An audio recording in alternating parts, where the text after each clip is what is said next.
Les grosses révélations de Vincent Aboubakar sur le clash qui opposait André Onana à Rigobert Song lors de la Coupe du Monde Qatar 2022. Le gros coup de 100 millions d'euros préparé par Thomas Tuchel au Bayern Munich. Bonsoir à vous, chers amis téléspectateurs d'Afrique Sport. Un plaisir de vous retrouver dans votre journal du soir. Le récapitulatif des informations sportives de la journée. Mais avant de débuter, abonnez-vous sur cette chaîne pour ne rien rater de l'actualité. Et n'oubliez pas d'activer la cloche de notification. Chers amis, nous allons débuter ce tour de l'actualité au Ghana. Oui, effectivement, parce qu'il y a un champion du monde allemand qui a acheté un club ghanéen, notamment de Accra Lions. Il s'agit de l'ancienne gloire du football mondial, Lothar Matthäus, qui vient de racheter le club Accra Lions. Nous sommes fiers d'annoncer que l'ancien international allemand, vainqueur de la Coupe du Monde, joueur du mondial de la FIFA, Lothar Matthäus, a rejoint l'Accra Lions Football Club en tant que membre du conseil d'administration et actionnaire, a annoncé le club ghanéen dans un communiqué publié sur son compte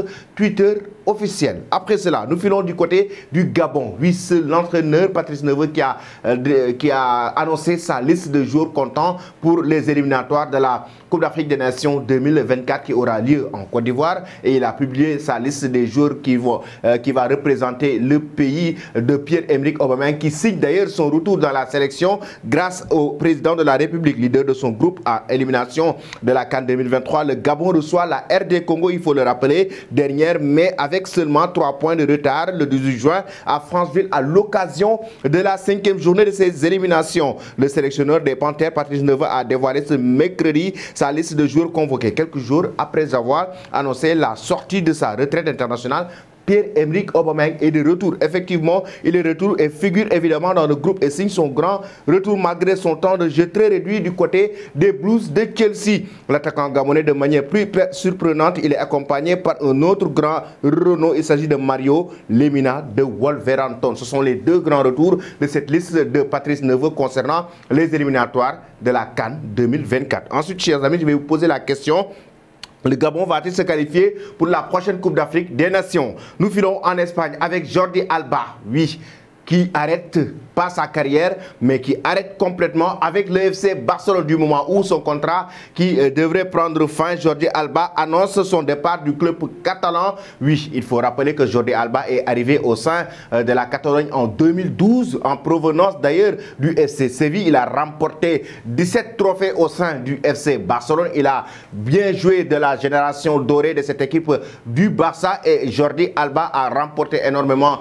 de titres avec le club catalan. Il a annoncé donc son départ. Merci à mes parents et mes frères, merci à mes amis de m'avoir accompagné durant ce trajet, à tous mes coéquipiers, les staffs, les présidents et tous les salariés durant toutes ces années, à mes enfants et ma femme pour son soutien inconditionnel. Ce fut un honneur d'être un joueur du FC Barcelone. Merci et vive le Barça, a carrément annoncé un communiqué le joueur de 34 ans, Jordi Alba, qui a fait quand même son temps avec le club catalan. La question est que aujourd'hui, où voyez-vous? Quelle destination pour le joueur espagnol? Donnez vos avis en commentaire. Nous filons maintenant au Cameroun avec la brouille qui existait lors de la Coupe du Monde Qatar 2022 entre André Onana et Rigobert Song, raison pour laquelle d'ailleurs le gardien de but Interis Nationale a quitté prématurément la sélection camerounaise lors de cette Coupe du Monde Qatar 2022. C'est Vincent Aboubakar, le capitaine de cette sélection des Lions indomptables du Cameroun, qui apporte des éclaircissements dans un entretien avec Canal, qui carrément évoque cette brouille, ce clash, et donne les détails, ce qui s'est réellement passé à l'entraînement ce jour-ci. Voici ce qui s'est réellement passé à la Coupe du Monde. On arrive à l'entraînement, on commence à faire la mise en place et le coach parle, André Onana parle. Ils se sont pris la tête vite fait. C'est ce que dit Vincent Aboubakar. Après, ils ont continué et le coach a dit: il faut fermer ta bouche, il faut me respecter. Après, le coach a demandé qu'ils partent et moi, je ne sais pas pourquoi il y a un manque de respect vis-à-vis des coachs, a raconté l'ancien buteur d'Al Nassr avant d'envoyer un message clair à son jeune coéquipier. Qu'est-ce qu'il dit, Vincent Aboubakar, à André Onana? Tu ne peux pas avoir tout le confort. Il faut savoir s'adapter. Des fois, tu arrives quelque part où tu es facile. Il y a des fois où il faut lutter et se battre. Aujourd'hui, il faut comprendre qu'il doit se battre et peu importe les situations dans lesquelles l'équipe nationale, il doit faire profil bas. Et c'est là qu'il va grandir, parce que le football, chaque fois que tu affiches une image négative, les gens captent cela. Ils attendent juste le jour que tu vas trébucher avant de te balancer tout dans la gueule, a ajouté Vincent Aboubakar. Il estime d'ailleurs qu'André Onana doit signer son retour au sein de l'équipe nationale des Lions indomptables du Cameroun. Le petit doit revenir.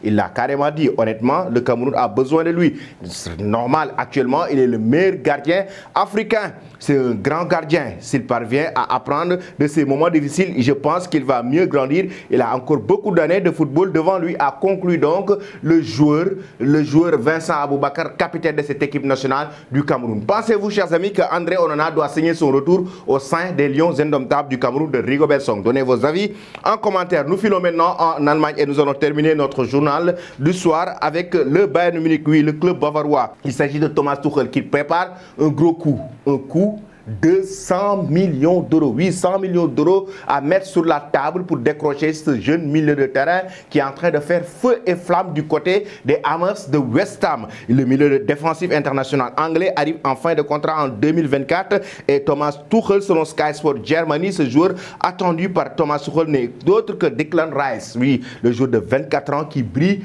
avec West Ham, et actuellement l'entraîneur allemand est en train de voir comment récupérer ce joueur et le mettre à côté de Goretzka, et West Ham pourrait le vendre cet été pour récupérer une belle somme. Néanmoins, la lutte sera âpre puisque Chelsea et Liverpool sont sur les rangs, tandis qu'une offre de 80 millions d'euros a déjà été rejetée à Arsenal, une somme qui serait difficile d'égaler pour le Bayern Munich, d'autant plus que les Hammers espèrent une somme supérieure à 100 millions d'euros. Il faut mettre sur la table 100 millions d'euros pour décrocher Declan Rice. Chers amis, pensez-vous que Thomas Tuchel et le Bayern Munich doivent recruter Declan Rice? Donnez vos avis en commentaire. Toi qui me suis et qui t'es pas encore abonné, c'est le moment de le faire, et n'oublie pas d'activer la cloche de notification. Merci et très bonne soirée.